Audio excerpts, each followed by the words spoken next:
रवि और प्रेरणा की छोटी सी प्यारी सी गृहस्थी थी। शादी को 6 साल हो गए थे। मधुर संबंध और प्रगाढ़ हो रहे थे। आनंद 2 साल का हो गया था। अब एक और मेहमान बस 4 से 5 महीनों में आने वाला था। खुशी खुशी जीवन की बगिया महक रही थी। रवि प्रेरणा का बहुत ख्याल रखता था। प्रेरणा ने भी जीवन के हर एक पल में रवि को हद से ज़्यादा प्यार किया।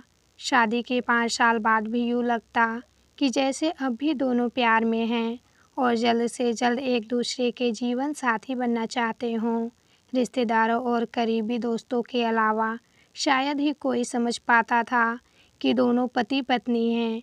हाँ, आनंद के कारण भले ही अंदाज लगा लेते थे, वरना नहीं। यूँ तो रवि और प्रेरणा की शादी अरेंज मैरिज के तरह हुई, मगर सच यही था कि दोनों एक दूसरे को शादी से 3 वर्ष पहले से जानते थे और एक दूसरे को पसंद करते थे। दिल में एक दूसरे को जगह दी तो फिर कोई और दिल में ना आया। दुनिया एक दूसरे के दिल में ही बसा ली सदा के लिए। सबके लिए एक नियत वक्त आता है और इन दोनों के जीवन में भी वो नियत खूबसूरत वक्त आया जब माता पिता समाज ने इन्हें पति पत्नी के बंधन में बांध दिया। रवि और प्रेरणा के बीच हर तरह की बात होती।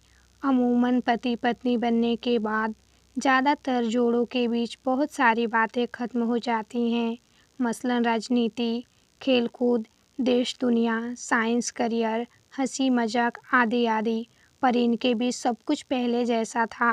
हंसी मजाक, ठिठोली, वाद विवाद, एक दूसरे की टांग खिंचाई, एक दूसरे को खास बातों से सलाह देना लेना, साथ घुमाना फिरना, एक ही प्लेट में खाना, एक दूसरे का इंतज़ार करना आदि सब कुछ बहुत प्यारा था।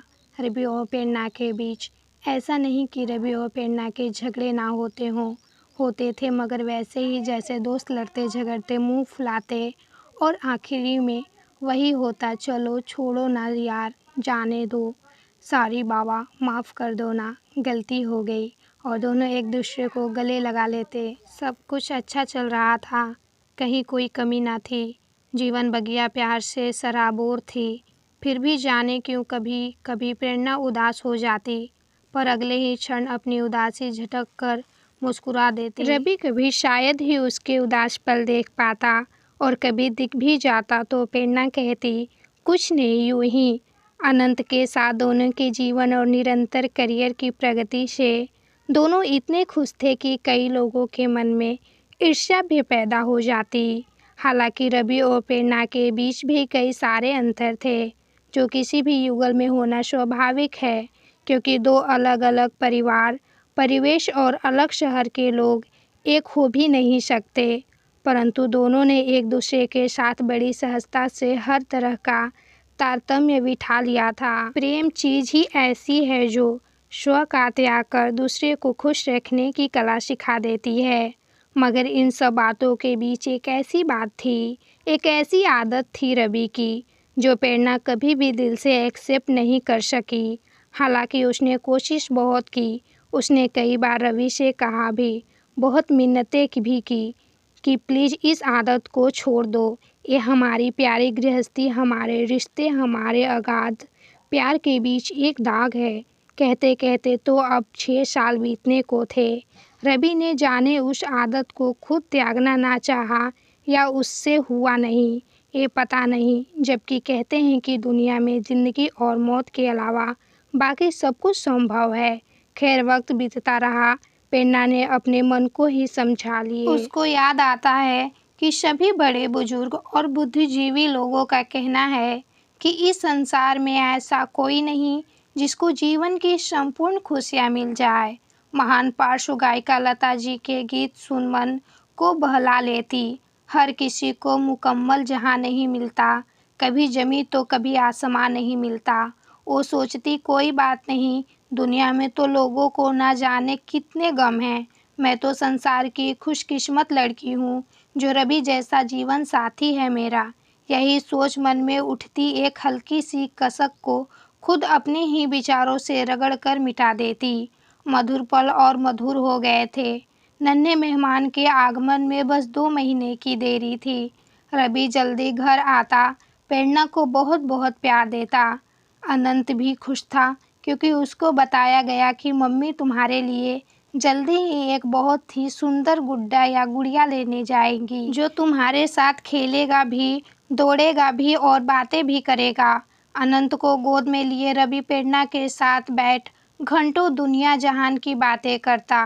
प्रेरणा हर वक्त खुश थी, पर कभी कभी अनायास पूछ बैठती, रवि तुम सच में अपनी आदत नहीं छोड़ सकते? रवि उसके हाथ थाम फिर वही बात दोहरा देता जो पिछले 6 साल से कह रहा था, बस 2-4 दिन दे दो मुझे। सच कहता हूँ, इस बार पक्का तुम्हें शिकायत का मौका नहीं दूंगा। प्रेरणा कशक भरी मुस्कान के साथ सर हिला देती, ओके प्लीज, इस बार जरूर। रवि प्यार से प्रेरणा के माथे को चूम लेता, कभी गालों पर थपकी देकर कहता, इस बार पक्का, प्रॉमिस। बात फिर खत्म हो जाती। एक शाम अचानक प्रेरणा का दिल बहुत किया कि आज आइसक्रीम खाने चलते हैं। वैसे भी 2 से 3 महीने से कहीं बाहर नहीं निकली थी। रवि ने कहा, मैं घर पे ही ले आता हूँ। प्रेरणा नहीं मानी। तीनों तैयार होकर आइसक्रीम पार्लर चले गए। आइसक्रीम खाते हुए बहुत खुश थे तीनों। होनी कुछ और लिखी गई थी, जिसका समय नज़दीक था। तीनों घर वापस आए। अनंत तो खेल कूद कर निठाल होकर आते ही सो गया। प्रेरणा के दिल में आज फिर एक सोई हुई ख्वाहिश जगी। उसने रवि का हाथ पकड़कर अपनी ओर प्यार से खींचते हुए कहा, रवि सुनो ना एक बात, इधर आओ तो जरा। पर रवि ने पुरानी आदत के अनुसार हाथ छुड़ाते हुए कहा, रुको प्रेरणा, बस 5 मिनट, मैं अभी आया, बस अभी तुम्हारे ही पास आकर बैठता हूँ, कहकर रवि बालकनी में चला गया और सिगरेट पीने लगा। अचानक ही प्रेरणा की तेज चीख सुनकर रवि दौड़ा। प्रेरणा वॉशरूम में लहूलुहान पड़ी थी और बस उसकी आंखें ही कुछ कह रही थी, पर उसके मुंह से कोई आवाज नहीं निकल रही थी। रवि के प्राण ही सूख चले। उसने घड़ी भर बिना देर किए एम्बुलेंस बुलाया और प्रेरणा को कुछ ही पल में हॉस्पिटल पहुंचाया गया। तत्काल इलाज शुरू हुआ। रवि तब तक अपने माता पिता और प्रेरणा के घर वालों को भी खबर कर चुका था। सभी आ गए। सभी प्रेरणा के लिए चिंतित और दुखी थे। उधर अनंत घर में अकेला था। सिर्फ नौकरों के भरोसे छोटा बच्चा नहीं रह सकता, इसलिए रवि की मां को घर जाना पड़ा। इधर डॉक्टर्स प्रेरणा की कंडीशन को अब भी खतरे में बता रहे थे। बच्चा पेट में खत्म हो गया था। डॉक्टर ने ऑपरेशन कर दिया था और अब प्रेरणा को बचाने की कोशिश में जुटे थे। थोड़ी देर में अनंत को लेकर मां पुनः हॉस्पिटल आई। मां ने रवि के हाथ में एक पेपर देते हुए कहा, ये तकिए के नीचे रखा था शायद। अनंत के हाथ में खेलते हुए आ गया। कोई ज़रूरी चीज़ हो, शायद ये सोच में लेते आई। माँ पढ़ना नहीं जानती थी, सो रवि पढ़ने लगा। उसने पहचान लिया, ये प्रेरणा की लिखावट थी और जगह जगह स्याही ऐसे बिखरे हुए थे कि लग रहा था उसने रोते रोते ही ये सब लिखा है। अरे ये तो अभी शाम को लिखा है उसने। क्योंकि प्रेरणा की आदत सभी जानते हैं, वो कुछ भी लिखती हो तो उस पर अपने साइन करके नीचे तारीख और समय भी लिखती है। मतलब कि जब रवि थोड़ी देर के लिए सिगरेट पीने बालकनी में गया था, तभी प्रेरणा ने ये लिखा था। रवि पढ़ने लगा, पता है रवि, जब प्यार में हम दोनों सराबोर हुए थे पहली बार, जब हम पहली बार अपने अपने दिल की बात एक दूसरे से कहने को मिले थे, जो शायद हमारे प्यार की पहली ही शाम थी, उस दिन हमने समंदर किनारे बने उस काफ़ी होम में समंदर की लहरों को साक्षी करके एक दूसरे से पूछा था कि हम एक दूसरे को ऐसा क्या दे सकते हैं जो सच में बहुत नायाब हो। मैंने कहा, पहले आप कहो रवि। याद है रवि, आपने क्या कहा था? आपको तो शायद याद ही नहीं है, लेकिन मैं एक पल भी नहीं भूली। आप ही ने कहा था रवि कि मैं तुम्हारे सांसों से अपनी सांसों को जोड़ना चाहता हूँ। बोलो दोगी मुझे ये तोहफा? मैंने आपकी आंखों में प्यार की सच्चाई देखी थी। उस एक पल में मैंने आपके साथ अपना पूरा जीवन देख लिया था। ऐसे तोहफे मांगेंगे ये कल्पना तो नहीं की थी, लेकिन आपकी इस ख्वाहिश ने ही मुझे भी एक ख्वाहिश दे दी कि मैं आपकी ये इच्छा ज़रूर पूरी कर दूं। दिल में तो आया था कि अभी ही पूरी कर दूं, पर मैं शादी के बाद आपकी ये इच्छा ज़रूर पूरी करूंगी, मैंने सोच लिया था। लेकिन साथ ही ये भी था कि मुझे आपकी सिगरेट बर्दाश्त ना थी। मैंने अपने घर परिवार में कभी ये सब देखा सहा नहीं था। मुझे इसके धुएं से, इसकी अजीब सी स्मेल से हद से ज़्यादा नफ़रत थी। मेरा दम घुटने को आता है इससे। लेकिन फिर भी मैंने नज़रें नीची करके कहा कि सही वक्त आने पर आपको ये तोहफ़ा ज़रूर दूंगी। आपकी आंखें खुशी से चमक उठी थी। बहुत अच्छा लगा था रवि। फिर आपने मुझसे पूछा कि तुम्हें मुझसे क्या चाहिए। याद है रवि, मैंने एक ही चीज़ मांगी थी। रवि, आप ये सिगरेट पीना छोड़ दो। इसके अलावा मुझे सारी ज़िंदगी कुछ और नहीं चाहिए। आपने कहा बस 1 सप्ताह बाद तुम मुझे सिगरेट पीते नहीं देखोगी। मैं कितनी खुश हुई थी, आप इसका अंदाज़ा नहीं लगा सकते। लेकिन आपने पलटकर ये नहीं पूछा कि मुझे यही तोहफ़ा नायाब क्यों लगा। मैंने बताया भी नहीं। जानते हो रवि, क्यों यही मांगा था मैंने? ताकि मैं आपकी ख्वाहिश पूरी कर सकूं। हाँ रवि, आपकी सांसों से अपनी सांसों को जोड़ने की ख्वाहिश मेरे मन में भी जाग चुकी थी, पर आपकी सिगरेट ने मुझे ये कभी करने ना दिया। मुझे आपसे बहुत प्यार मिला है रवि, बहुत सम्मान मिला है। सच है कि आपको जीवन साथी पाकर मैं इस जहान में खुद को सबसे ज़्यादा खुशनसीब पाती हूँ। हमारे प्यार के अनगिनत पल हैं रवि।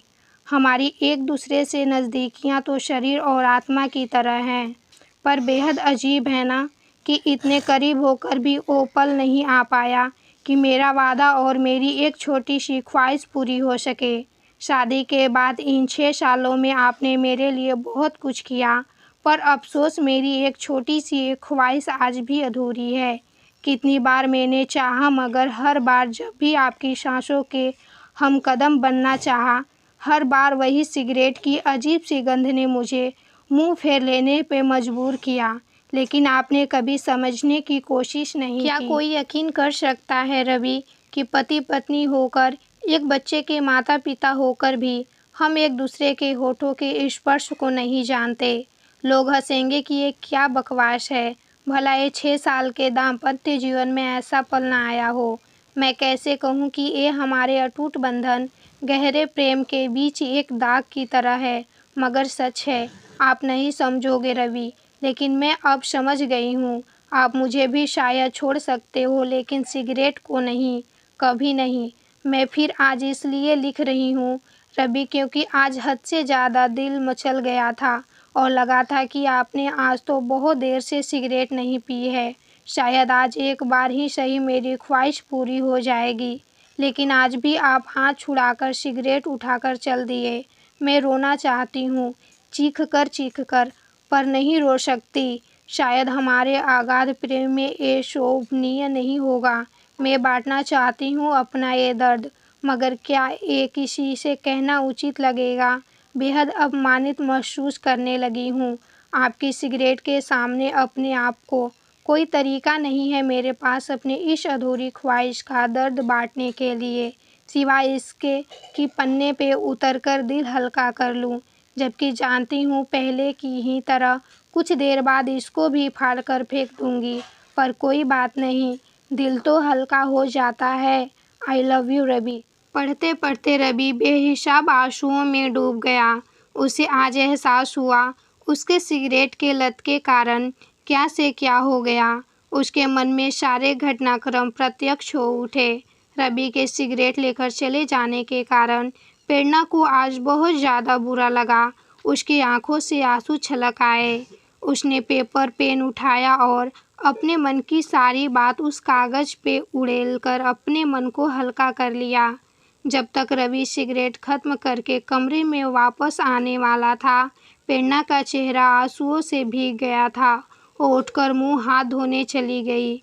जब वो वॉशरूम से वापस आने लगी, न जाने कैसे उसका पैर फिसल गया।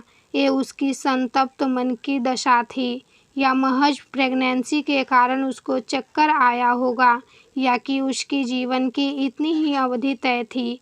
ये तो परमात्मा को ही पता था, या फिर खुद प्रेरणा को। रवि पागलों की तरह डॉक्टर से कह रहा था, मेरी प्रेरणा को बचा लो, मेरा सब कुछ ले लो, मेरी जान भी उसको दे दो, मगर बचा दो उसको। लेकिन ये नहीं हो सका। 8 घंटे के अथक प्रयास के बाद डॉक्टर ने आकर कहा, हमने बहुत कोशिश की, लेकिन हम हार गए। प्रेरणा के पास अब ज़्यादा समय नहीं, उसे मिल ले आप लोग।